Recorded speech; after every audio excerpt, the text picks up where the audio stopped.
Et si Ichigo affrontait Gojo dans un combat, qui gagnerait?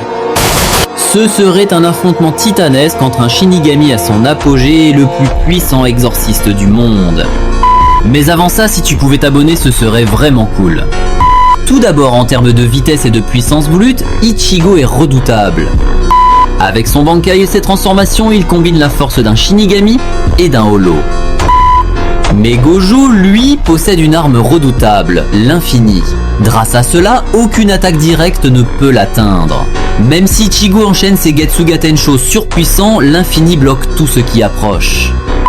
Et ce n'est pas tout, avec son expansion du territoire, Gojo enferme son adversaire dans un monde d'informations infini, où il est paralysé par l'écrasement mental.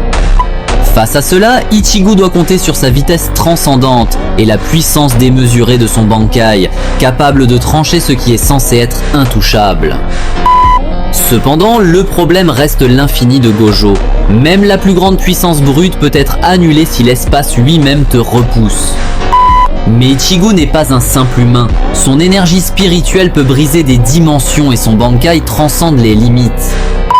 Alors que Gojo ouvre son domaine pour écraser Ichigo, le Shinigami déchaîne son Getsuga Judisho, fendant l'espace et brisant l'infini. À la longue, la puissance brute et la rage inarrêtable d'Ichigo le placent au-dessus dans ce combat.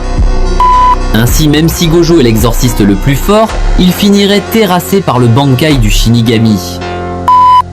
Et ça finirait par victoire écrasante d'Ichigo Kurosaki. N'hésite pas à t'abonner et à commenter qui gagnerait d'après toi.